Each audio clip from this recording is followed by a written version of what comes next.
Hello and welcome back, folks, here for another exciting game from our Shurima division. I am the Dragon Rider. I'll be your play-by-play caster today, and joining me for this game is going to be Faded. How you doing, buddy? He's going to be my color caster. How's it going, Faded? Um, Honestly, pretty good. It's my first game that I'll be doing today. Um, I'm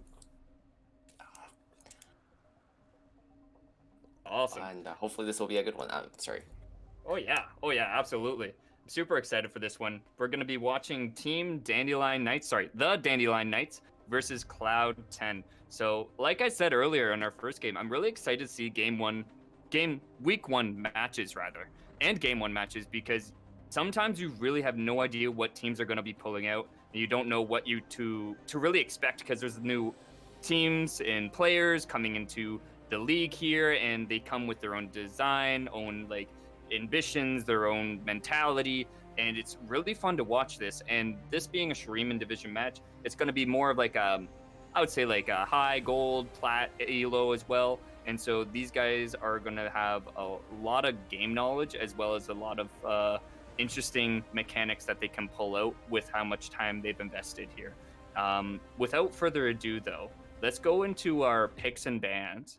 And Faded, I'm gonna send it off to you for here, and I want you to tell me what you think and how these team fights are gonna work, and what we should expect this game. Okay, so first of all, uh, Caitlyn's locked in as first pick, the most meta ADC out there.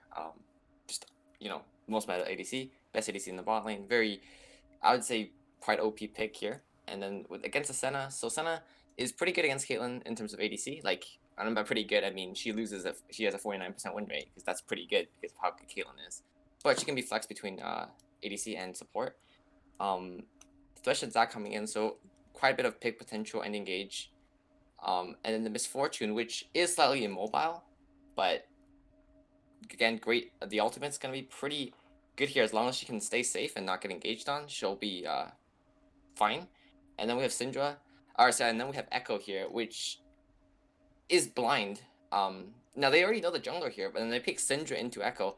Now I don't know how the matchup specifically goes, but from a win rate perspective, Echo has a 56% win rate into Syndra. So I'm not sure if this is a matchup they prepared for or if their players just really good at Syndra. There's a possibility why they picked that into that matchup, but from a from an isolated 1v1 lane phase view, Echo definitely has the advantage going to Syndra here. And they also pick up the Darius, which I think TDK abuses with the Quinn here, another counter to the Darius. So they will have kind of winning side lanes in an isolated 1v1 situation, or not winning side, sorry, winning solo lanes in a 1v1 isolated situation with a bot lane that, in my opinion, slightly favors C10. As both Senna and Misfortune are quite immobile, so Thresh and Zac are going to be able to get those, hopefully get those plays early game into the bot lane here and kind of snowball the bot lane. I think is going to be one of their biggest win conditions early game. Into the mid game, both teams have quite good skirmishing potential with Echo and Mumu. Again, the Mumu with ults is going to be pretty impactful. Zac will be a bit more impactful than Mumu pre-6 just because how Mumu is quite dependent on 6, or on 6. But once they both hit level 6, they will be in my opinion, about equal, and they'll both be able to set up plays for the respective teams. Mm-hmm. It should be really interesting and really exciting to see these two teams collide. And before we jump into this, I actually forgot to tell us about the rosters here, and so I'll quickly run down that, and then we're gonna jump into game after that. So on the blue side, we have the team 10, and that's going to be top lane Vex Dragon. In the jungle, the Unforgive 1v1 in the mid lane, Potato Ari. In the bot lane, we see Kavori and Spanish Teacher. And for the side of the Dandelion Knights, we see Infinite Blades in the top lane, Mystic Wav in the jungle, Eclipse in the mid lane, and then in our bot lane, we have Ysterial and Note Aggro. I may have said that wrong, but I did my best. So let's quickly jump into game here, and let's talk about some of our lane matchups and kind of our runes and masteries as well. まさぎ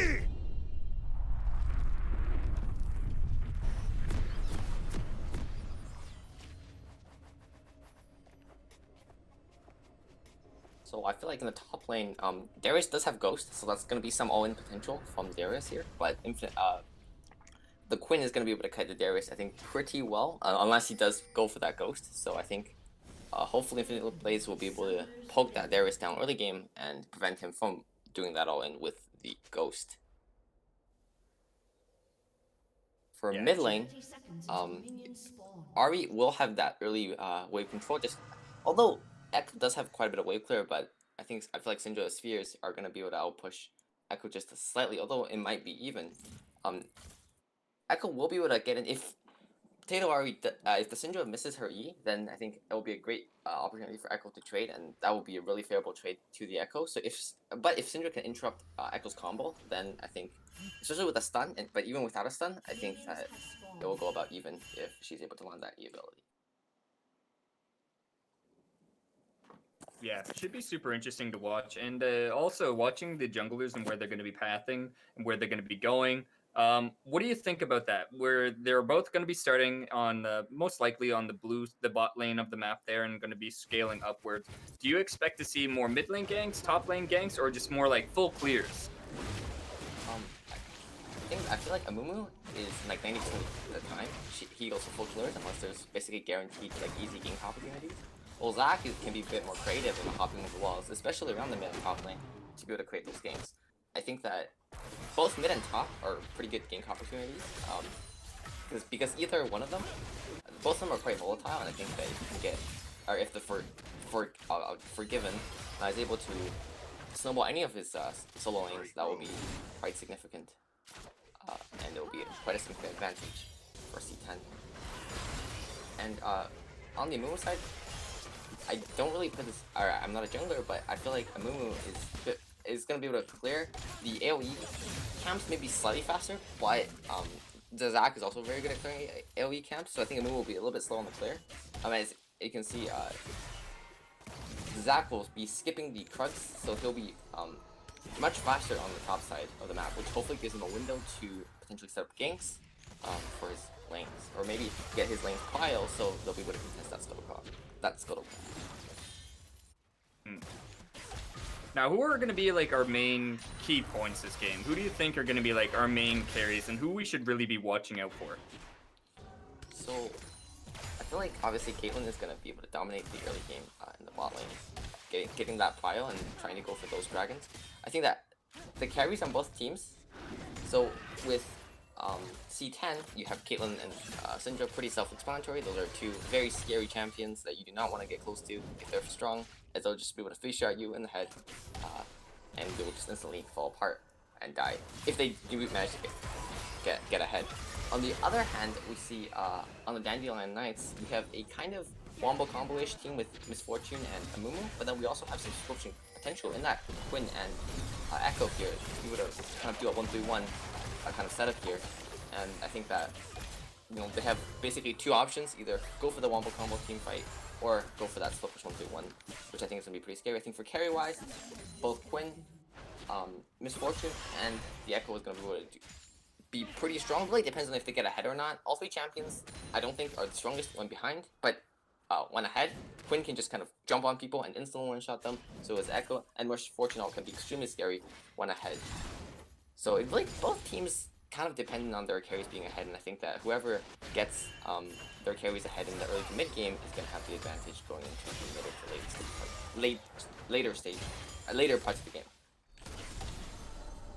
That's going to be pretty interesting and to watch here. We do have Ocean Soul, and that's going to be probably a really big pick for... Oh, wow. Okay. Thresh is actually queuing in onto the Misfortune there. Does got a nice double E knock up there. He is going to be ignited. First blood going over to the Thresh. Are they going to be able to pick up, potentially even the pick onto Senna? No, they're not. She does flash away.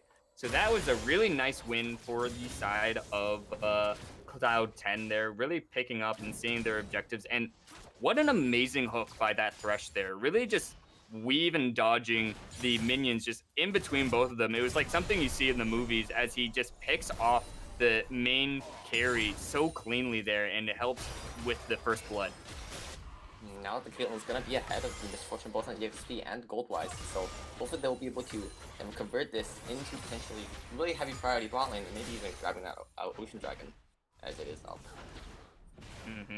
And then talking about itemization for our bot lane there, we do see the Caitlyn actually going call, so opting out for more gold advantage situation there, while the Misfortune going in for more of like a DPS kind of Dorn's Blade situation. And what do you think about that? How do you think that's going to be favorable for them? I think the call is really like either you punish or they just get more gold. And so far, the Dandelion Knights bot lane were unable to punish the Caitlyn early game. So I feel like that is just because Caitlyn is Caitlyn, and so I think that kind of call will be kind of free in the sense that they can't really get punished in that. I think they'll just be able to get a gold advantage through it, and although there will be slightly less kill pressure, the and skirmishes will be a bit more favored towards the Dandelion Knights, but I think that overall it's a good it's an item that I think is pretty good and will hopefully be able to get that Caitlyn to that BF sword, to that Infinity Edge a bit quicker, and hope we get to that one or two item spike a bit faster and allowing her to carry those mid-game fights. That's going to be interesting. They're going to be definitely someone we're going to be watching a lot of this game, as they're going to be heavily punishing each other. But let's quickly take a break from bot lane. Let's talk a little bit about top lane there. We did see a nice skirmish. There was an engage by the Darius. He did actually ghost and flash, so both of his summoners down. In response to this, Quinn actually had to flash away, knowing to play safe, knowing to only poke, not to go into all-ins, but only do damage here and there. So really well played by them. Quinn still has the kill potential with Ignite. So if the Mumu does pass topside, we might see a kill for the side of Team Dandelion Knights. A potential dive is definitely possible, especially if a Mumu gets that level 6. But again, both junglers are kind of just full clearing. At least right now for now they're both full clearing and they're going to move to the top side of the map. But Zach is maybe looking for a game on the bot lane. Both champions are 350. He's gonna get spotted out here, but they're gonna be looking for something. Zach is gonna be engaging with his E there. The Senna is gonna be in a bad place as she's going to be picked off and going to be taken down. And the kill going over to Kavori there and is going to put them even further ahead with the bot lane. So we're seeing time and time again, we're watching the bot lane starting to scale, and they're starting to become more and more scary and more dangerous because Caitlyn really can spike hard into the mid game, and once they get ahead early, it's so hard to play against her with her massive range potential and her damage that she can produce on major team fights. It's going to be incredible to see what she does with this gold lead that she has. Yeah, absolutely. Caitlyn is now quite a bit of gold ahead of Misfortune and with a temporary level advantage. So I feel like bot lane is gonna be very favored for C10. Although Amumu here is coming in for a gank. Here goes the gank for Amumu. He does go the flash. He does try and get the binding off, but is unable to get so because the Caitlyn is going to be flashing in response. He does ulti onto the Thresh there. The Thresh should fall down. Down goes the Thresh with the Amumu is going to take that one, and they're going to be looking for more. Another auto attack away does take out the Caitlyn, and what a good response from Team Dandelion Knights to know that Caitlyn, know that Thresh has overstayed their welcome and is able to really prioritize on this and is able to pick up not one but both kills on the bot laner. Yeah, that was very nice. Now the bot lane is much more even with those 2 kills coming down. And I feel like now the bot lane maybe is not so favored towards C10, and that they'll actually be very close and even heading to the 10-minute mark. Yeah, we do see in response to this that the Zac is going to be picking up the first Shelly of the game here. So that's going to be really helpful for either if he wants to put that mid to help get the Syndra ahead, or even if he wants to go bot to put that ahead. But even to just help out the Darius would be nice as well. The first Shelly before the 14-minute mark there is super useful. Yeah, it's able to grab at least 320 gold, I believe. It's 2 plates for basically any lane, as long as it collides, which is pretty much a guarantee at this point in the game, especially if those lanes are already having a bit of priority for pushed up. And in my opinion, the Shelly is hopefully going to be put into good use, either by increasing the lead of one of his lanes, or relieving some pressure from a lane maybe where the matchup isn't so favored, such as top, or top or mid. But if you look at the CS numbers here, Darius is actually able to keep up in CS with the Quinn, and the Syndra actually has a CS advantage. Now the Syndra with the CS advantage is kind of understandable because of the range versus melee, but Darius having more equal CS to the Quinn is actually really surprising, and I feel like he's able to really equalize the lane early game and not really let Quinn fully hit that lane. Very well said, and very interesting, because like, so as long as the Darius doesn't die, I'm pretty sure he scales extraordinarily well in terms of versing a Quinn. Yeah, he's able to just kind of run out at the Quinn once he has both summoners up. So if the Quinn walks up in his lane, I don't think the Quinn will do it.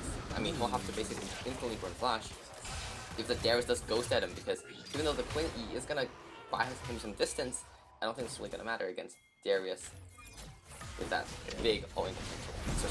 Yeah. We're seeing another kind of like team fight erupt. The Caitlyn before this team fight actually was able to pick off the Senna 1v1, and then they are able to get a nice Q off on the Mumu, locking him down. The Mumu was looking for a pick inside the tri-bush before all of this all began, and was able to get in, but was unable to grab the ulti to really lock them down and really get them going. And Caitlyn, doing the massive DPS that she is, there's really no stopping her. The Misfortune falls down, the Senna tried to save her with her ultimate, and then we're gonna be looking topside quickly as the Darius does Darius thing, and he says, no, man, it's doinking time. I've waited long enough for my time. I've done my time, and I'm going to take down this bird. And we're gonna see another engage going onto the Senna. It is going to try and be taking off the Caitlyn, but no. That is going down to, we're going mid lane now. Okay. You guys need to stop fighting. I need to breathe. Because in mid lane, we saw the Syndra versus Echo. Echo doing a nice DPS, really getting the Syndra down low enough to take her out. The Syndra is going to get us all of her orbs down on the map. There is going to be landing a nice ultimate onto the Echo, but was unable to DPS him down far enough for him to be in a dangerous position. So the Echo kept advancing, and then eventually wins the trade. Doesn't matter if he took the turret aggro or not, because he still had that ultimate while Syndra did not, and was able to pick up the kill.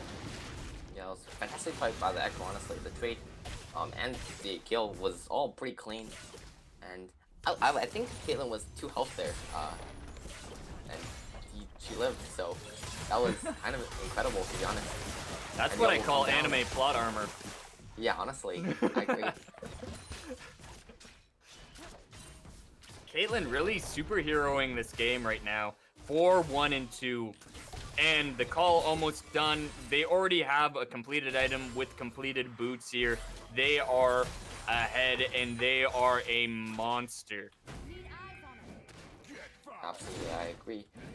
And the bot lane is certainly going in favor, and they were also able to pick up the Cloud Dragon as well, so that's really going to slow down, because if the Dandelion Knights were able to pick up that dragon, then Soul will be a point of contention for them, but here it's going to be much later in the game where Soul will become relevant, and they're kind of taking that possible win condition and at least delaying it from happening, if not just totally turning it on its head. Yeah, you really have to give credit where credit's due for the Cloud 10 here. Really understanding where their power spike really occurs and really just doubling down, picking on their lane opponents, getting to where they need to be on the map. Zach was actually down bot lane, got some turret plates for the Caitlyn, for the Thresh there with the Shelly, so that's really good. So more gold into the pocket of Caitlyn, making her even bigger and larger. And then just now, we're going to be looking topside where the Darius is flanking the Quinn here. It's not going to be able to run away from the Zac. She does have to flash. Is it going to be enough? She is going to be ulted by the Darius, is ulted by the Zac, and is taken out. Another kill going on to the Darius there. Syndra doing some nice DPS onto the Echo here. She might be able to land an ultimate, but it definitely won't be able to kill him here. Amumu bot side is going to be ganking onto the Thresh. He run up too close to that tri-bush there, and he is going to be engaging again.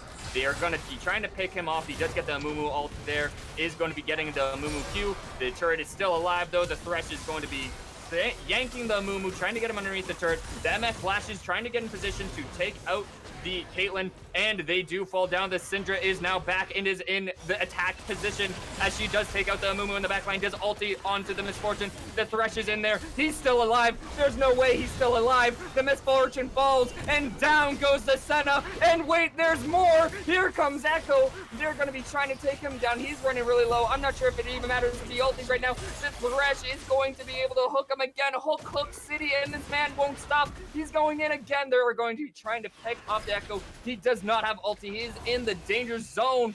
Down goes Echo to the Syndra. Holy moly, that was a time and a half. Yeah, that was kind of insane. So they went on the Caitlyn. They were able to eventually finish the Caitlyn, and it was like a 1-for-1 in the beginning. But then the Syndra came at the right time and absolutely destroyed and cleaned up everyone.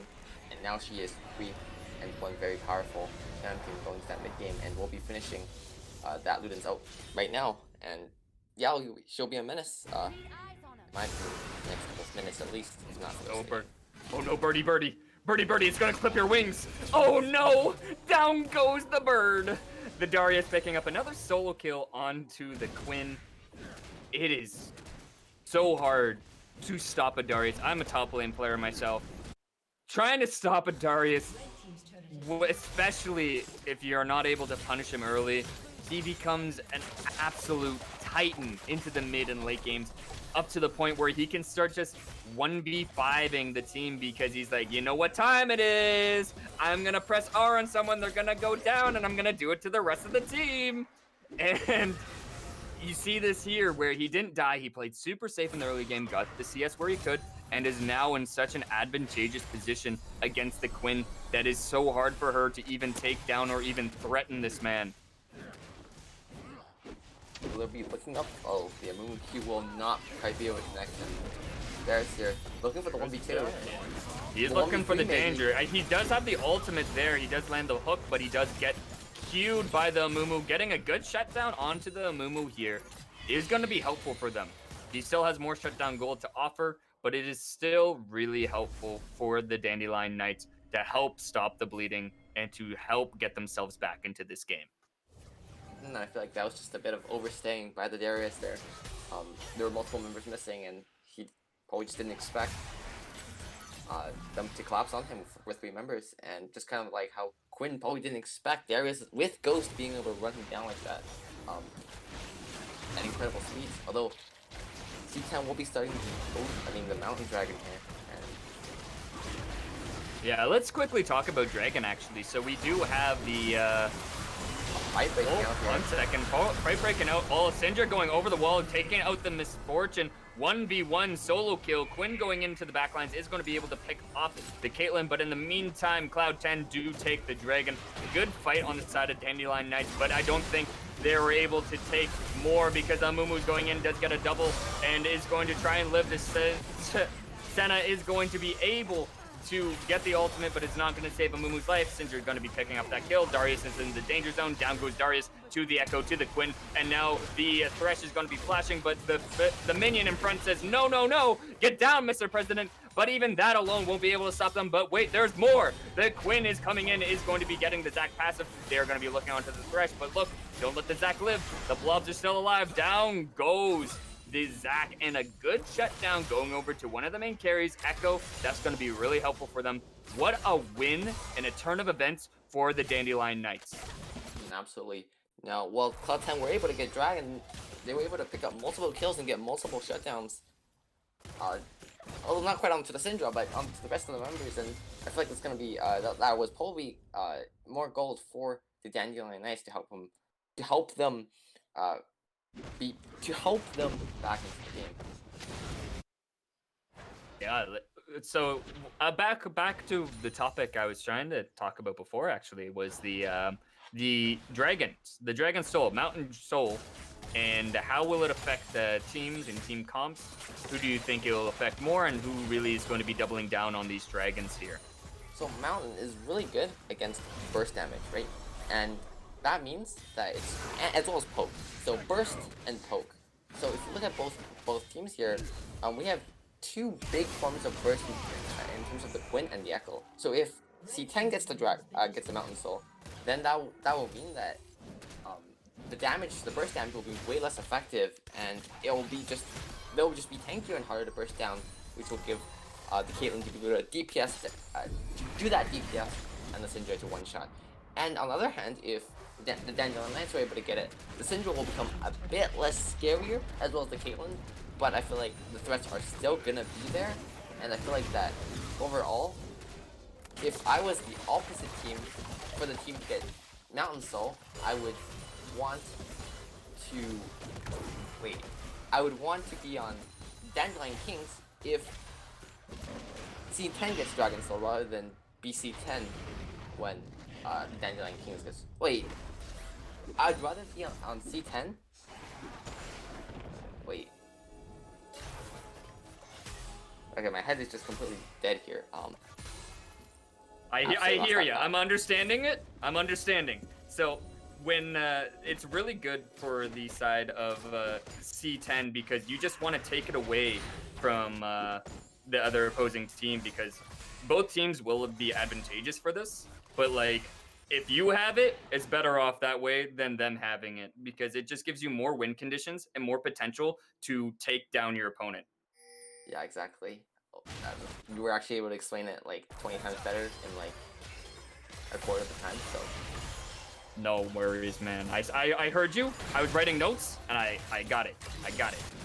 And so now we're going to be looking for probably a couple picks here. We do have the Baron that's up, and then the Dragon that's going to be coming up in 1:20.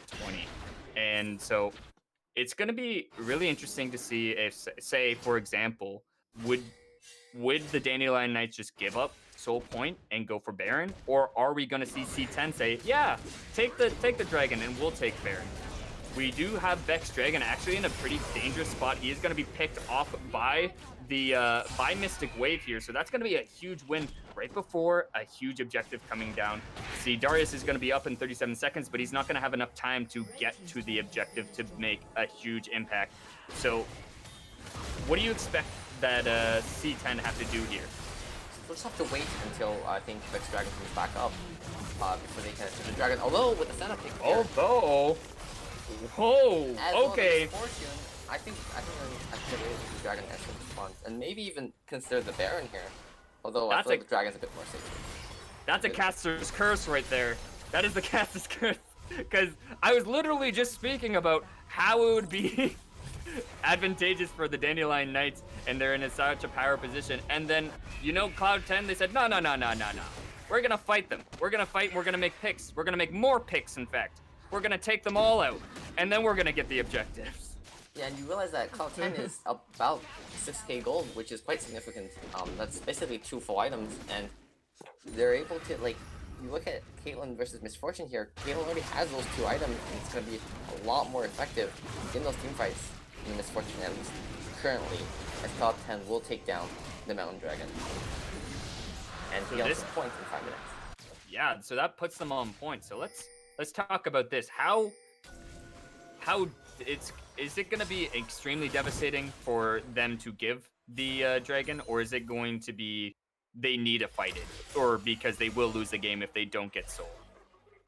I feel like Soul is very, very important for the Dandelion Knights to be able to steal away, or at least delay. Because what the problem with giving Soul is not just giving Soul, but also allowing Elder to come in at such an early time in the game. And I feel like because of their huge deficit, I mean, if you look at an Elder in 10 minutes, I feel like if that does spawn, I feel like that C10 will still have the advantage in the Elder fight, and possibly just win the game off of that Elder if that does spawn. So I feel like it's not so much about the Soul. I mean, it is a lot about the Soul, but it's also about the early spawn time of the Elder Dragon. Oh, there's going to be the ulti going out onto the Quinn, but then Vex Dragon getting caught out in the jungle there by the side of the Dandelion Knights. The Zach actually having to be lanterned away to safety there. And you know what? Great job by the Dandelion Knights, getting pick after pick after pick. They're playing really defensively, but smart defensive. They're turtling extremely well, and they're getting in the correct positions to pick on the Darius. That Darius was like 4-0, and now he's back to 4-4. So again and again, they're finding great picks that are going to be hugely advantageous for them into the next stages of this game. Absolutely, and I feel like Darius the Vex Dragon was just kind of going into the red side jungle without much vision of where they are, and that just kind of happened 3 times in a row. So he'll have to be a bit more careful, I think, especially as the game gets later and the objectives become easier to take, as one pick could lead to the taking of something like Baron or Dragon, or the attempted taking. Oh yeah, for sure, for sure, for sure. And I know we talked about before the game here, we talked a lot about like some early game situations, some mid game situations, but now players are starting to get their 2 item, they're starting to work on the 3 items. What do you expect from late game situations from what we see right now? I think in terms of late game situations, wait, could you repeat that? Sorry, I kind of. So like, how do you expect like these 2 teams to act in the late game, and who really kind of like scales better? Like, how do you expect them to really be playing out this the next couple minutes and the next phase of this game? So the pick onto the Darius happening again. That's what 4 times in a row that Darius will be picking up, will get taken off by 2+ members of Dandelion Knights. But again, what I was trying to say was before that was, I feel like the Dandelion Knights have Echo and Quinn, so 2 champions that excel at skill pushing. And since Darius doesn't have that teleport, they'll essentially be able to kind of do a 1-3-1 while pressuring something such as an objective, or like kind of barreling down mid and kind of put Cloud 10 in some sort of a macro problem, as Dandelion Knights will take down the bottom inhibitor tower and the inhib while that is being traded for the Baron, looks like. Yeah, I mean, like they could keep they going have the here. minions. They could keep going. They have vision that they are there, and the Darius is going to be under the turret. They're going to do some nice DPS at him. The Echo needs to ulti, but he doesn't have it. He's running low. Down goes the Darius again. They could turn this. They could definitely get a couple turrets here, but the Thresh is going in on a 3v1. Down goes Thresh. They're going to be trying to pick up the Baron. They need this Baron so they can back so much faster. They need to be back right now. 3 members are in their base as we speak. Senna is trying to stop the backs, and she might die for this, but she is trying her best. They do get the backs off, and they need to escape before the enemy teams, before C10 comes in and takes them out. What a great play by the Dandelion Knights to see that they have the potential, they have the picks, they just have to stall at the Baron as long as they can, and they got an inhibitor, they got a lot of pressure, they got an extra kill onto the Darius, they got a kill onto Thresh here. That could put, they are slowly but surely stopping this lead and stopping the snowball effect that was C10. And especially because inhibitors do last longer than the Baron, so if they're unable to really get an inhib basically with this Baron, then that bottom inhib could really kind of be damaging even onto the next Baron, for example. And it could force someone to go to bot lane, and that could be really significant because the Dandelion Knights have a team comp where they can split across multiple lanes, and that inhibitor bot lane will allow, for example, a play where both Echo and Quinn go to the top lane to match the Darius and kind of surprise the Darius by killing him. Although they're trying to get a pick onto the Darius again here. They're doing it again. They're running the playback, and they're going to try and pick off the Darius. They do get him down. Now it's a 4v5 situation. The C10 are trying just to burst down the Dragon, trying to see if they can possibly get this pick before the Team Dandelion Knights come in and pick them off. Now they're going in. Mumu does get the Dragon. The Zac tried to steal it, but was unable. He does have to flash back over the wall there. And what a play by the Dandelion Knights. They are doing exactly what they need to do to get back into this game, and they are starting to show and flex their muscles on C10 here. And all that gold is coming onto the Echo, in my opinion. His 3-4 items, as well as that 25-stack magic, is going to be absolutely menacing, especially when you look at how the carries of C10 has no magic listing. Oh no, Zac, oh no, you went into 4 members of the enemy team and they responded with their bullets and guns in hand. Sir, they're going to be taking another turret, possibly even another inhibitor off of that, because they got 3 extra kills. They're going to be looking onto Darius. No, they're running it back. They're going to be picking him up as well. Down goes Darius for another time. They are going to be trying to pick off the Echo. Caitlyn's doing what she needs to be done there, but I'm not sure if she's going to be able to live from all of the DPS from the Dandelion Knights. They do take another kill. They're going to be looking for another inhibitor, and what a turn of events this is. When I counted the Dandelion Knights out, they came back and they showed me, no, we're only getting started here. And they came back even harder. They showed pick after pick, play after play. They got the first turret, they got the second turret. Are they going to be able to take the Nexus here? They do get an engage from the Zac. They are going to be pushing them together. They are trying to DPS, but it's not going to be enough. The Syndra does take out the Quinn. The Syndra takes out the Misfortune. They are going to be able to take out the Senna as well. Triple kill going over to Potato Ari. Well, honestly, I feel like with this play, essentially, I feel like Dandelion Knights have the upper hand in this game. The open Nexus against the Echo with the teleport as well as the Quinn is going to be a constant backdoor threat that they'll have to send at least one member, if not multiple members, to kind of just sit around bot mid and just protect against a backdoor. And I feel like that's going to be super significant. 2 inhibs down. Baron's gonna be up. I feel like it's gonna be huge. This is gonna be such a big advantage for the Dandelion Kings. I think that they will be able to take the Baron. And really, at this point, in my opinion, it's will they end with the next Baron that they will most likely grab. You're completely right with that. But I am actually I love comeback plays, and these are the games you love to watch. Because when you saw the lead extend and extend and extend for the side of a C10, you thought for sure, I thought for sure that this game, it's done. It's a write-off, you know? That's just incredible, yeah. The Syndra is popping off. The Caitlyn bot lane is doing tons of DPS. But you know what? The Dandelion Knights came out and they came to play as they got pick on Darius so many time and time again, and really grouping. It shows how well their communication is and how well their macro play is. Yeah, absolutely. And as you can see, the gold lead has closed to about 1,000 and a couple hundred. And with all those the bot inhib will come back up, but they're just pressuring all lanes, and it just feels like Tower being chugged. The Misfortune will get trapped and killed.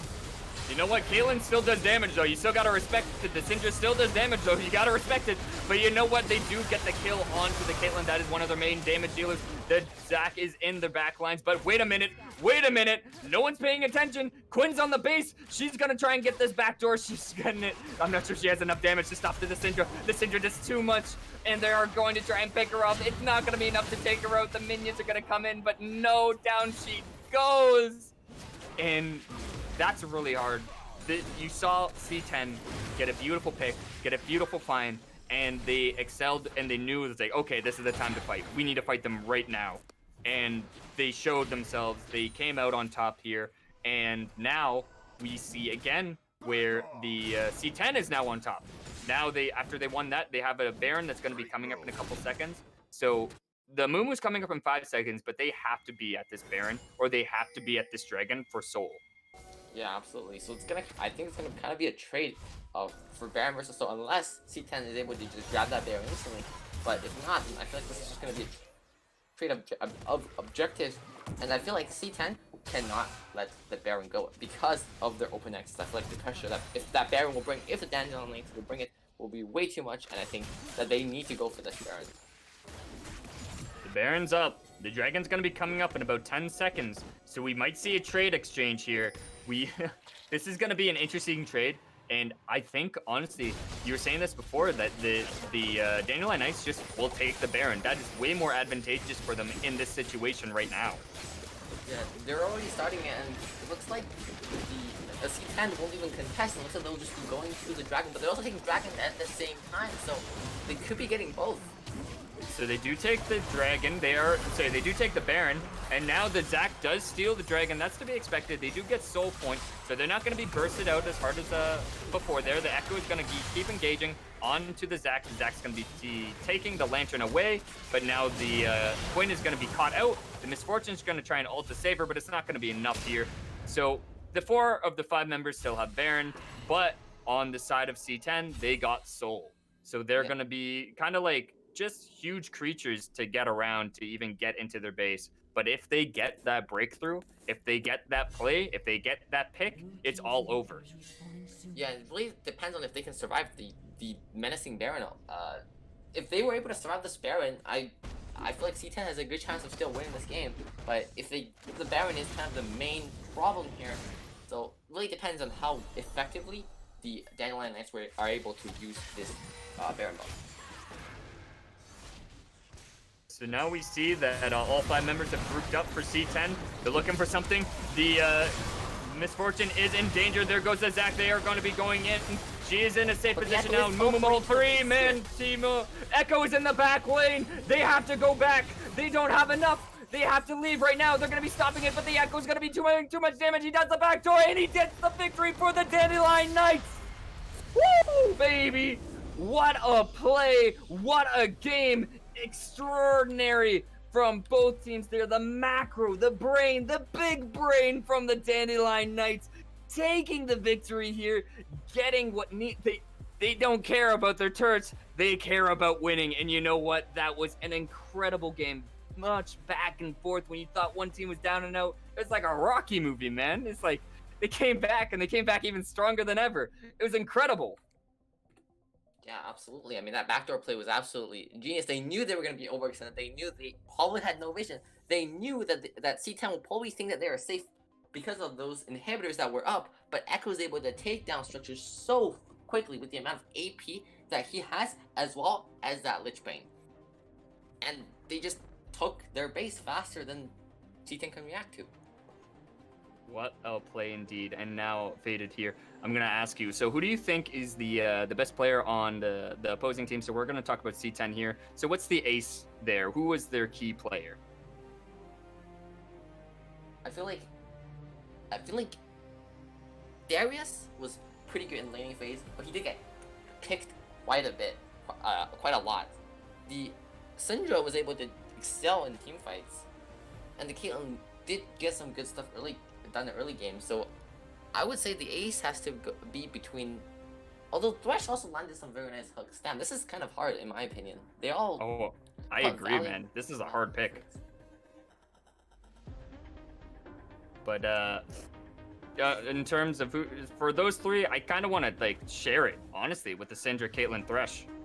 I just want to give it a little like chunk. If I could take the ace and just split it into 3, you know, and give it to each one of them like a cookie, like. Yeah, I would absolutely agree. I mean, they all played well, and I feel like they were all like they were able to grab the lead. Like mid and bot was kind of. I mean, all 3 lanes were really strong ahead in the early parts of the mid game, and it was just like 2 fights that gone bad. That first of all was the play that the Dandelion Knights made, getting that inhib onto the bot lane, and then the second fight where they got the mid inhib and they got all the inhibitor towers. That really kind of sealed the deal, especially because they just couldn't run away from their base, and they were against such a strong comp with split potential and backdoor potential, and that pressure I think really benefited the Dandelion Knights. Yeah, for me, the Dandelion Knights MVP, definitely, I'm gonna have to give it to Echo.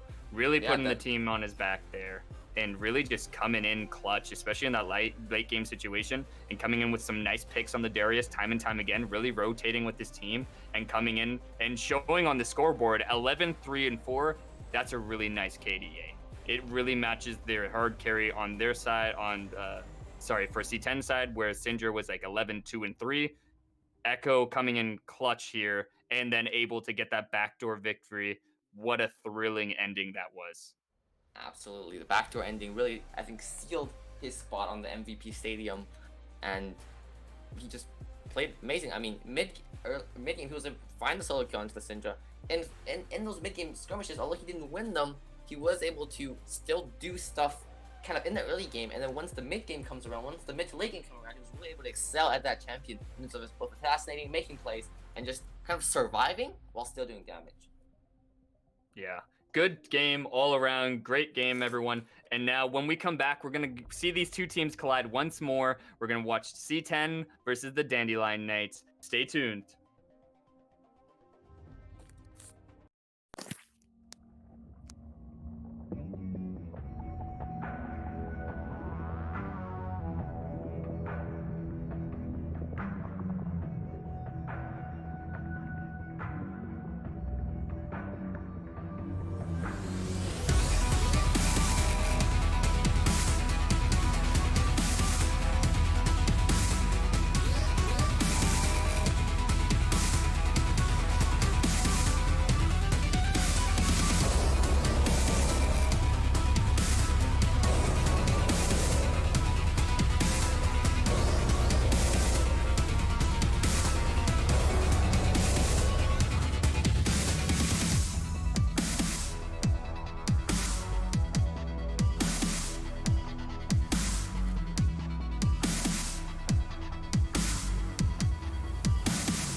And welcome back, folks, into the second game between Cloud 10 versus the Dandelion Knights. What a crazy first game that was. Intense. These two teams are very evenly matched. They are back and forth. Really incredible what we saw last game, and a backdoor experience. That was amazing. I loved every minute of that game. It's something you love to see, and like it was amazing. I love a great comeback story. What can I say? I have a spot in my heart for it, and it makes me happy, makes me smile. You know, and I'm really excited to see what they're going to be pulling off this game and what we're going to be able to see, what tools they're going to bring to the table. Yeah, and jump. I just felt like C10 was in control for first half of the game, but then two fights happened that were really put on by the Dandelion Knights. They were able to put a masterclass in those two fights, and then be able to convert that into and a huge win in terms of objectives, in terms of towers of C10's towers, and then be able to convert that into a win just a couple of minutes later. Now I'm really curious to see what these picks and bans are. So let's quickly jump into our pick and ban phase here, and let's talk about what we're going to be seeing and what they're going to be bringing to the table here. So I'm going to leave this to you, Faden, and give me a rundown quickly on what you think's going to happen. So, starting off, we have Wukong here. So it's either top or jungle. Very solid pick, good against AD matchups. And then we have Caitlyn Shin. So Shin's gonna be a flex pick. He can go top. He can go bot support, really. And then the Caitlyn, I guess, kind of their signature pick at this point. Only 2 games in, but both games they were able to they grabbed the Caitlyn. They really have high priority on the Caitlyn, which I completely, agree with. Caitlyn's the best ADC in my opinion in this patch. And then Lulu Kaisa coming in. So Lulu Kaisa pretty scary late game. Very early game is not as strong because Kaisa's range doesn't really get to Caitlyn, so it's gonna be hard for Kaisa to proc that Lulu passive. But late game, when that Kaisa's able to get those 3, get those 4, get those 5 items with the Lulu, is gonna be, in my opinion, able to out damage Caitlyn if they have the same amount of gold, which is a big if because Caitlyn is so strong in the early game here. And then we also have the Zac picked up Gan here, so they really like that Zac pick, and I think that Zac pick was actually pretty good in terms of the Zac pick was pretty good in game 1, and they were able to grab quite a bit of objectives, and Zac made some good plays, so I think the Zac pick is good here. And then the Lilia pick, that's very interesting. So that means that he can really be flexed top, mid, or jungle, leaning towards mid and jungle here, leaning towards jungle here, but very nice flex pick after the Alawi. So I don't really know how the Lilia Alawi matchup goes, if that's even a thing. So if you could explain what that means, if that's even a thing. Have you ever played that matchup, or maybe the Alawi versus Wukong matchup? Is that something favorable to the Alawi or the Wukong? It's honestly, Wukong's a pretty dangerous top laner. Lily is a very dangerous top laner for people who are like tanks and kind of be more passive early on, because Lilia really obviously scales into the more of the mid to late game scenarios. And so seeing Lilia top, you might see her usually bring like Conqueror, because she can proc that pretty easily with her Q and constantly going like Mach 10 around the lanes. Against like tank melees, she is phenomenal against. So I really like this pick because it can really be flexed anywhere. She can be flexed like in the mid lane. She can be flexed in the jungle. She can be flexed in the top lane. So, and we haven't really seen it in a seal game yet. So I'm really excited to see what they can bring to the table here. And also with that Warwick, coming in out as well. So kind of skirmishing Wukong Warwick. This and Lilia, honestly, skirmishing trio that's gonna be hopefully bringing the Dandelion Kings, getting some of that early pressure, getting some of those early objectives maybe, and allowing Kaisa and Lulu to scale for that late game. And then we also have the LeBlanc locked in here. So at this point, since it was last pick, they knew that it's probably gonna be Lilia mid. I mean, Wukong mid's possible, but very unlikely it's probably gonna be Lilia mid. So how does the Lilia versus LeBlanc matchup go? Is very interesting, and I don't really have any expert opinion on that matchup. So yeah, I haven't even seen that one as well either. That one's really hard. You think it'd favor LeBlanc incredibly because she can kind of like stay at a safe spot against the Lilia and just kind of burst down the Lilia whenever you can and just do that burst damage over and over again. So it should be really interested to see how that works and how they're going to be able to play that. Absolutely, I think it's going to be a very exciting mid lane matchup here. LeBlanc, because Lilia is very good against champions who are not so mobile, who she can kite and slowly kind of basically get 500 movement speed and just run around them and run around them. With LeBlanc, you have that burst damage, you have some pretty good mobility, and that could be potentially threatening, especially in the mid game. And without further ado, folks, let's quickly jump into game here and see what these two teams have to offer.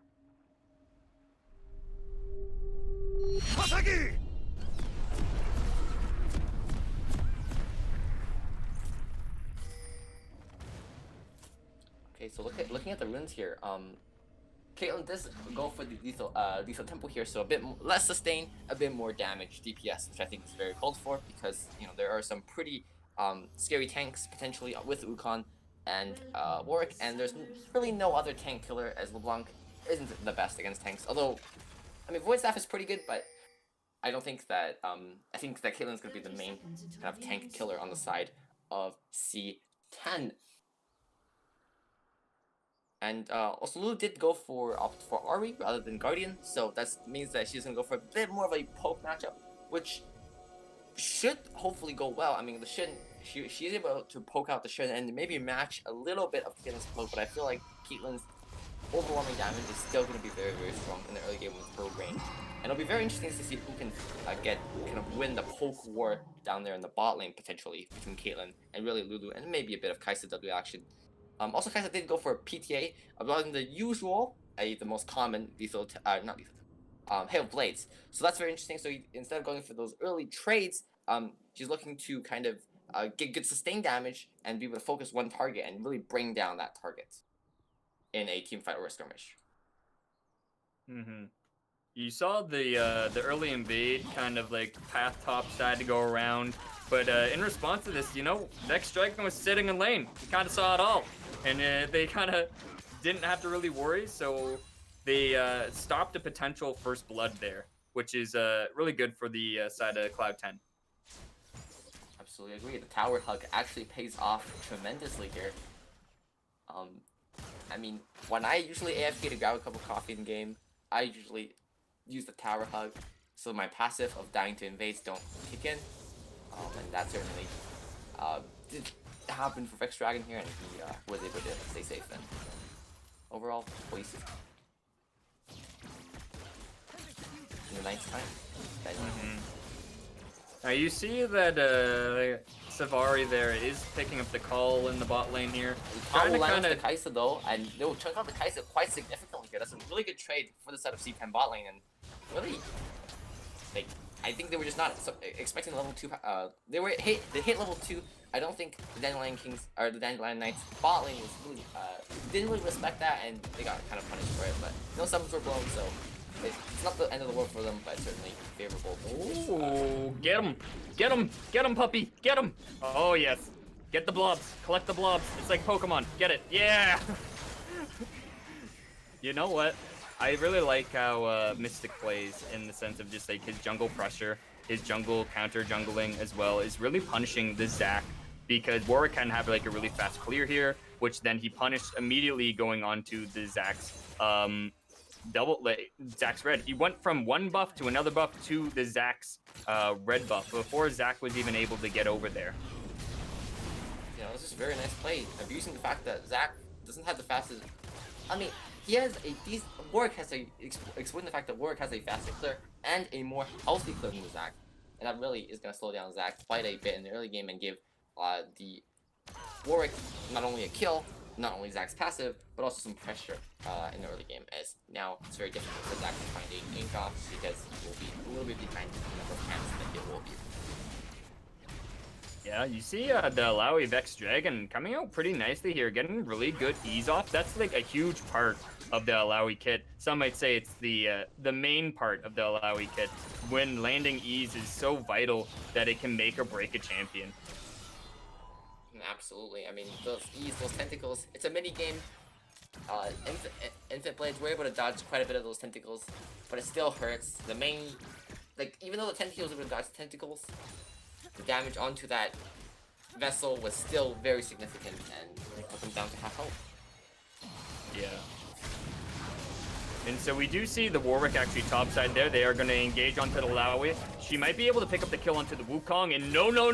Wukong landing a nice flash and to ignore some extra damage as he Qs on to the Laui, picking up another kill for the side of the Dandelion Knights. So that's really good for them. They're starting to get a little bit of a lead. They're starting to pull a little bit further ahead.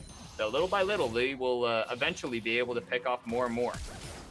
So Lulu sees Zach is going to be able to flash out of that, but then Zach pulls her back in. They are going to be picking off the Lulu, but the Kaisa is stepping up, is going to try and do some extra DPS, is going to see if she can possibly pop the Zach. I'm not sure if she will be able to land a W on him. He is pretty far away now, and they're going to be looking at a dragon. But Zach's so low, I'm not sure if this is a good call. Yeah, I'm not sure either, but I mean, they do have a numbers advantage, at least temporarily. The Kaisa will flash forward, landing the W and Q, almost killing Caitlyn here. Yeah, they're all so low, and here comes the cleanup crew, Lilia and Warwick. Warwick loves it when the whole team's low. He's going fast, and he ain't gonna stop. So they've successfully stopped them from taking the dragon. Were able to get a kill on a major target, and as well possibly even grab the early first dragon here, which is going to be for their ultimates, which is going to be huge. Again, 10% cooldown reduction on an ultimate for someone like Kaisa, someone like Lulu, someone like Warwick, someone like Wukong is great. And someone like Lilia, to be honest, as well, though. I mean, those sleeps can really just dismantle through a team, and that was really good play. They were able to top 10 overstayed, and it was a big punish by the side of the gang. Wow, that is an Alawi right there, and oh boy, did she say mahalo and goodbye to the Wukong as she lands the E and says, "I have enough damage to take you out. I don't care that you're full HP," and does so. That was a really good pick for the Alawi. Really well played by Vex Dragon. Vex Dragon has an incredible laning phase and is really good at picking off his targets. Yeah, that was a really good play by the Alawi. Pretty clean. Now he has a somewhat a small level advantage, and look at the CS difference here, 30 in favor of the Alawi. So that's going to be pretty significant. And also, Wukong's going to be picking up. Looks like to be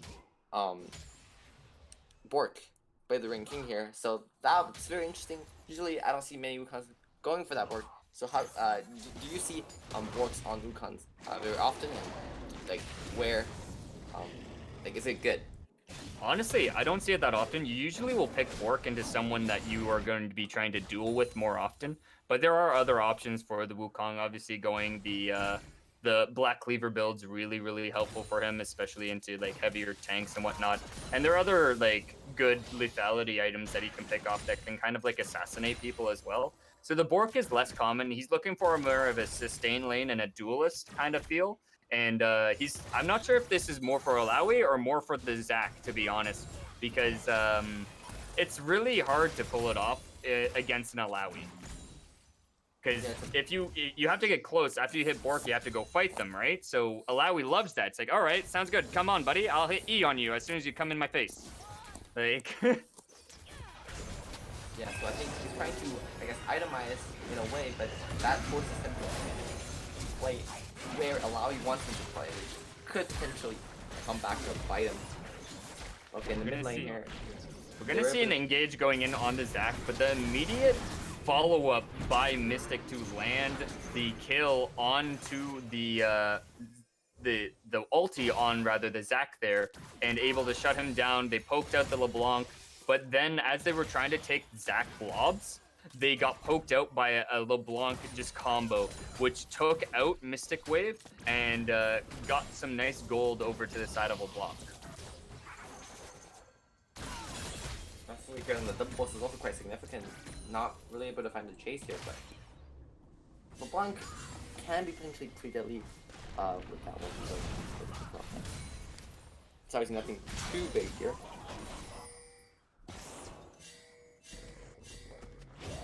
Yeah, so Warwick sees that LeBlanc has overstayed and is looking for blood. He is going to do some nice damage onto that, but they have a Shen support, and they forgot as LeBlanc gets a nice shutdown on the Warwick, getting him picked off, taking him out, and the surprise Shen support pick comes in favor and comes in clutch for LeBlanc. She overstayed, but it didn't matter as she can still pick off more. The Zac sees the Lilia. They are looking to try and pick this off as well. The LeBlanc's going over the wall, trying to see if they can pick her off. They do get the root onto her. They are going to be looking for more. The Ignite goes down, and down goes the Lilia. And you're seeing a bigger lead. The lead is going in favor of the Cloud10 now, and they're starting to do that snowball effect as we saw last game. But I'm not sure if they're going to be making the same macro misplays as they did the first game. So I'm kind of excited to see what they're going to be doing here. They're getting another lead. They're getting a little bit further ahead. They're getting the picks that they want to pick. Right now, it's really it's the junglers. The junglers are facing off, and they're going to be really impactful to see what they're going to be doing in the next stages of this game. And Zac and Warwick is fighting over the Rip Out here, getting pretty low here. The sweeper is gonna scare the Warwick off, and it looks like no one will be. Oh, okay, the Warwick is gonna come back here. And I think this will be a pretty interesting contest. Oh! Who took it? Oh, Warwick got it. Okay. That was, that was a really 60 good health for a second there. But then you see the bot lane engage, the Cupcake coming down, trap going onto the Lulu, is able to pick off the Lulu with the Shen taunt as well. And then you're going to see by the Shelly, we're going to have a pick onto the Zac with the 3 members of this side of the Dandelion Knights. And these fights are going back and forth, back and forth. It is 5-7, but then you see the gold differential and the CS differential coming from the Vex Dragon, coming from his lane phase, and it is going to be almost a 2k gold difference. Like, they do have one Cloud Dragon, but I think it's still favoring C10 here, especially if you look at, like, the CS differential, especially top lane, and you look at the levels as well. Wukong's 2 levels down to the Alawi here, and that's, in my opinion, quite significant, as Alawi is going to be pretty strong. Going for that Trinity Force, how do you feel about Trinity Force first item? Is that, like, the new standard, or has it been the standard for years, or?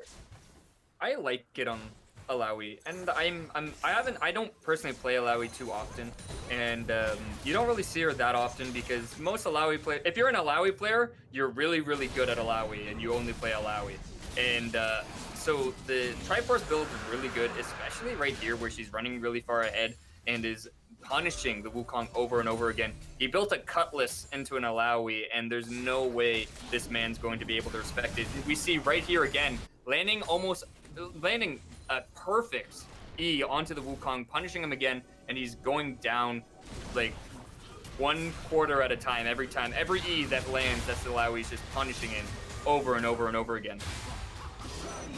He's all in here by the Wukong. Tentacle, the Alawi, the ultimate will come down. I think nothing's gonna happen. That will result in a death. So while we're talking, the Dandelion Knights were able to grab the Inferno Dragon and realize that Dragon Soul is in fact Ocean. So that is potentially big.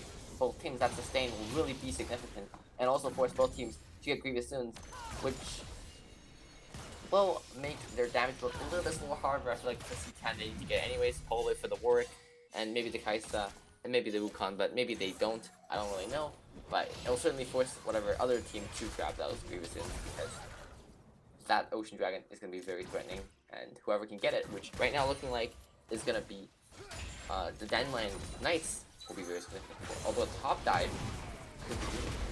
Oh yeah, we're seeing the engage from the Zac there, the Wukong going into the Alawi, and oh boy, that's not a good time ever. When you go into an Alawi that has 2 kills on you in lane, it's gonna be a bad time. If the Warwick, he's doing what he can. You know what, he's traveling around the map, he's trying to get picks where he can, but you can't. The problem with this top lane scenario right now is that Alawi's gotten ahead, and if you gank Alawi, it's even harder for you to kill it because of her ultimate wanting more people around her. Yeah, I mean, Alawi is really good at just like getting her space and making sure they're saying, if you come into my space, you will die. Doesn't matter what you build, I'm ahead, you come into my space, you will get one shot. So LeBlanc will be looking for something in the bot lane here. The Lulu ultimate stopping that kill going on to Kaisa there, but how long can they survive? There's going to be another wave crashing, and LeBlanc's going to have her cooldowns back up. No Lulu ultimate this time to protect them, so I think that they might look for another pick or force them off of the turret. So LeBlanc will actually be going to the mid lane here, no dives. day. The Oh, Kai'Sa Kai'Sa going in. ultimate Only going one. back in. The heal going out onto the Caitlyn. Exhaust going down onto the Caitlyn as well. They are going to be trying to do as much damage as possible. The Caitlyn does get the ultimate onto the Lulu. Is going to be picking that one off there.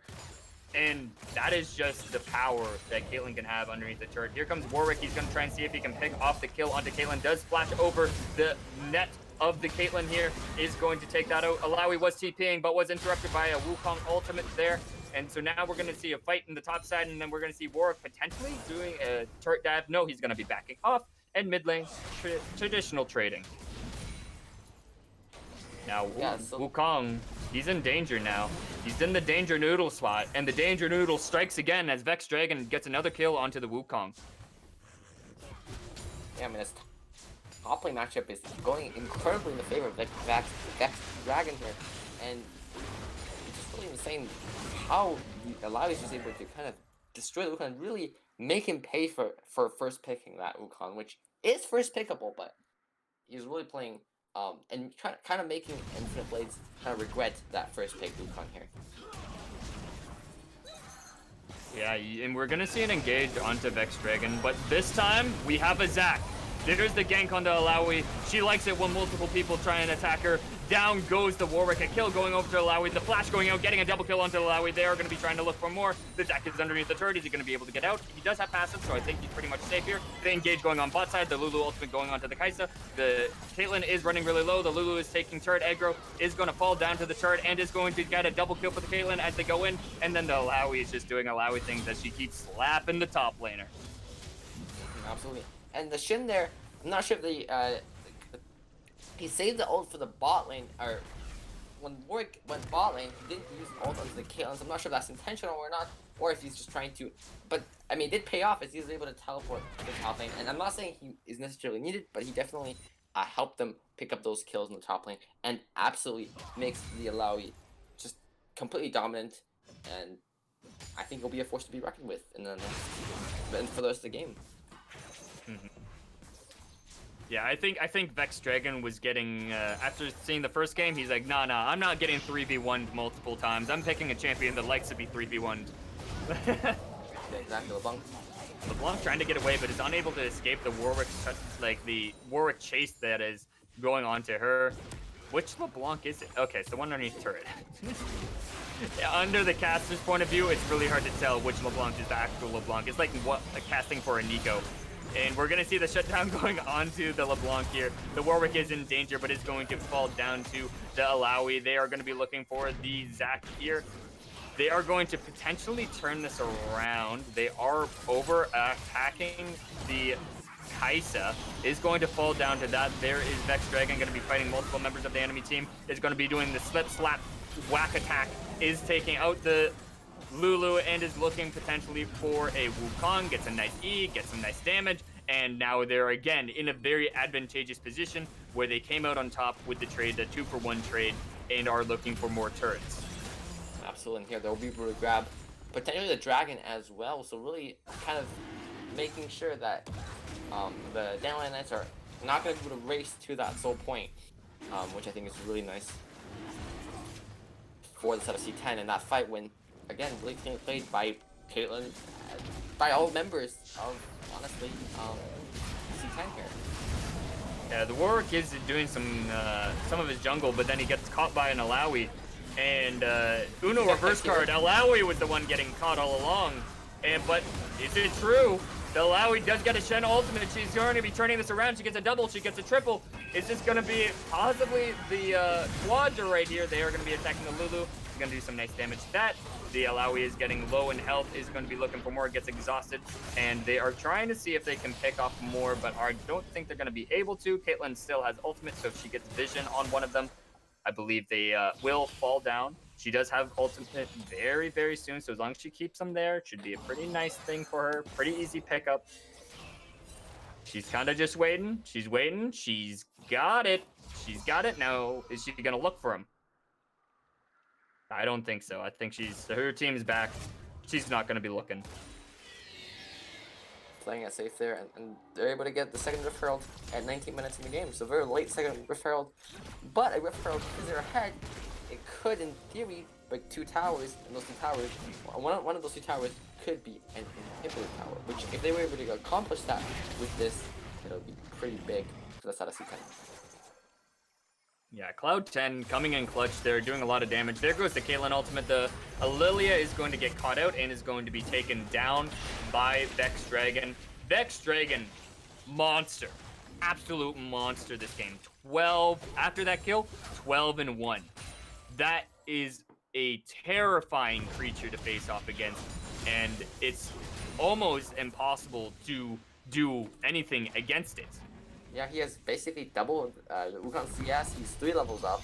Just, I mean, at this point, he's reached godlike status here. And I mean, they were able to take him down last time, but that was with 5. Or they weren't actually.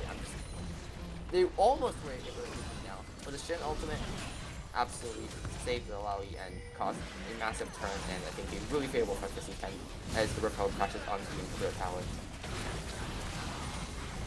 We're gonna see some more poke damage they do at the 1 tower. They did chip down the inhibitor tower quite a bit, so like when they really want to, they could open up the base at any point. Absolutely here, and they're in the jungle ready for a pick into anyone who tries to defend bot lane. Looking for something, and the Alawi wasn't able to land the E onto the Kai'Sa, and she is going to be able to escape now. And they are going to be picking off the LeBlanc.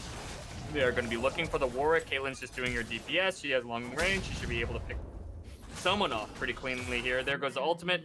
Down goes the Warwick. And they're just going to keep looking. They're keeping the wound open this time. Kai'Sa is going to be trying to take down the Zac, but he does live with the Zac blob that he gets through and is going to be able to sustain through the Kai'Sa damage here. Yeah, the Shin ult was actually kind of pretty clutch here. I think he would have died without the Shin ult. Honestly, the Shin was able to just get good ults off the entire game.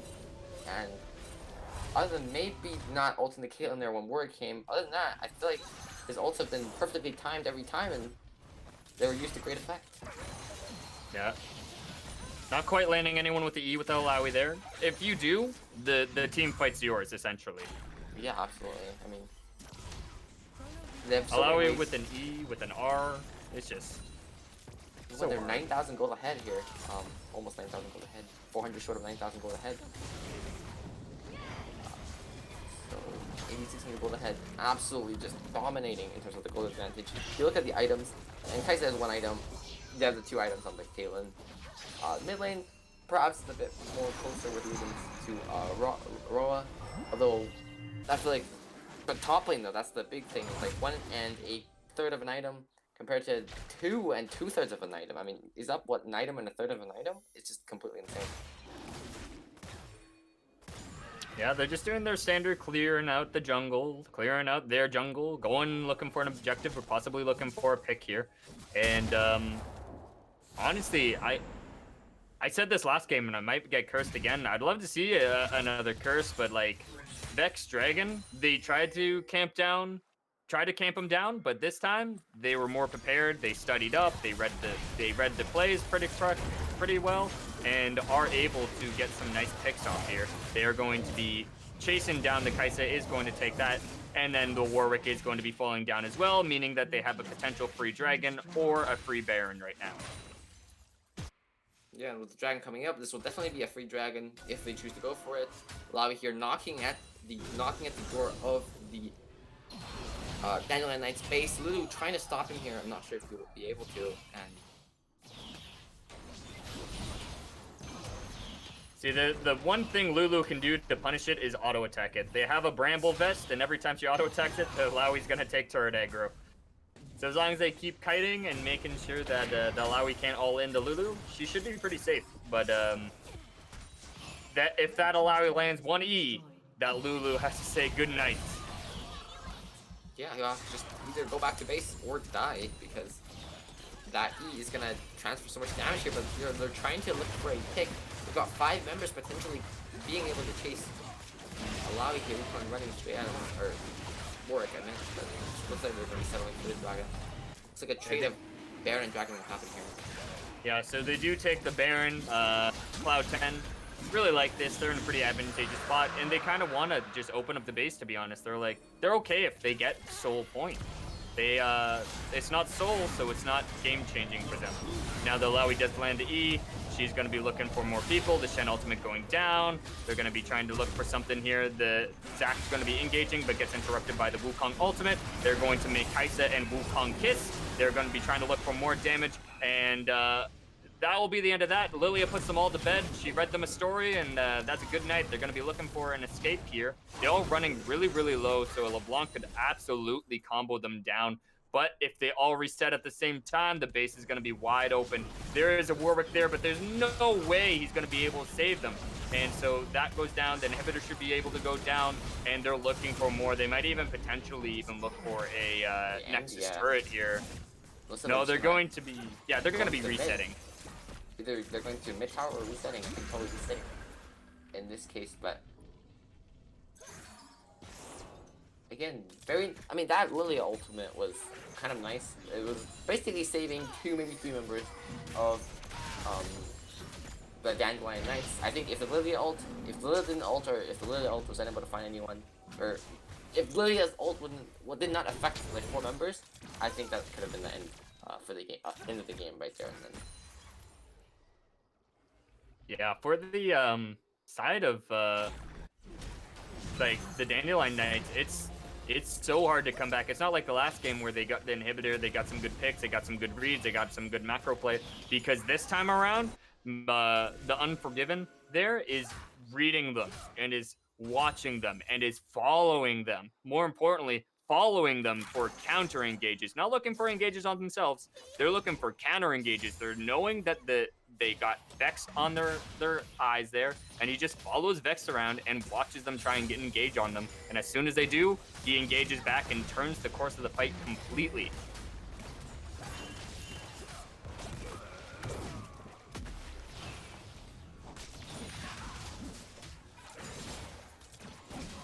So we're seeing some pushing. We're seeing some nice damage, some turrets falling down, possibly an inhibitor here. But honestly, one more fight, and I think it should be over. Yeah, the Baron is still continuing to go here. I don't really know how long until it lasts the Baron, but it looks like it's going to be long enough for them to grab another inhibitor here. And it just looks, things look really, really, really, really bad if you are a fan of the Dandelion Knights, as your base is being destroyed piece by piece. Warwick having to flash there. The Caitlyn damage is still devastating as ever. The Alawi carrying the minions top side. She might be looking to just crack open all 3 inhibitor towers and all 3 inhibitors. They, you can see here, Cloud10 learned from their mistakes last game. They learned that we're gonna take it slow. We're not gonna get overzealous. We're going to keep it just a slow, steady pace. Keep to the book. Keep to the strategy. And now they've gotten all the inhibitors. They've gotten almost all the towers soon. And the only thing stopping them are some champions that are just in the way, you know? So Lowy getting a nice E, getting the Lilia under her spell there. And slowly but surely, someone's gonna fall. Yeah, and if no one's gonna fall, the towers certainly will. Yeah, there goes the engage onto Warwick. He is going to be trying to get the Zac onto that, but they get the Redemption out there, is going to fall. The Kai'Sa's going to fall. The Warwick's going to fall. They're just looking for more damage. The Lilia is still alive. They're looking for something, but it's not going to be enough. The Lilia can't stop all of them. Just get the flash taunt onto the Lilia. She's going to be walking away. Caitlyn ulti going down, really punching her down. But now they're not too worried. They're just going to take the turrets. They're going to be looking at the base, and that should be game. That was a really great performance by C10.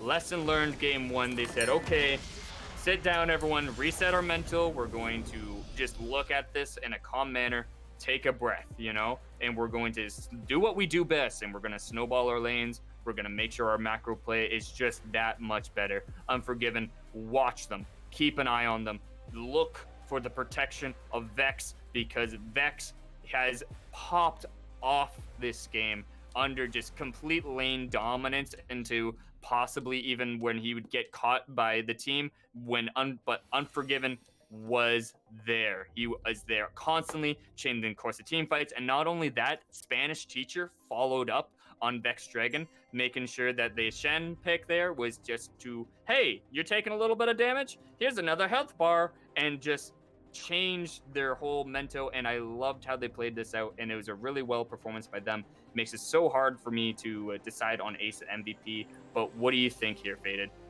I feel like for Ace, let's talk about Ace first. I feel like they all tried. I feel like Warwick had some good plays early game, had some bad plays in late game. We had that clutch ultimate that didn't change the course of the game, but we're able to delay the game for a couple more minutes. And the bot and Lulu were able to kind of get a couple of those ults off and save Kai'Sa a couple of those times. So I think we're debating here. I think it's mainly Warwick gonna be the ace. The early invades onto the Zac were quite clean in my opinion. And although not all of his plays were perfectly clean, I think that out of the team at least, he was able to bring up a performance that was quite decent and I think really actually made the game last 28 minutes. That's something to say here.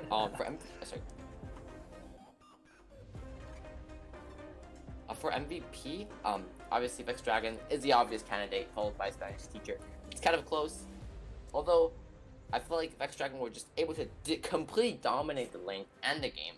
And even though it's quite close call, Spanish Teacher has those great clutch Shen ultimates. I feel like I have to give it to Vex Dragon in the top lane just because he was able to just create a massive lead and use that lead to carry the game.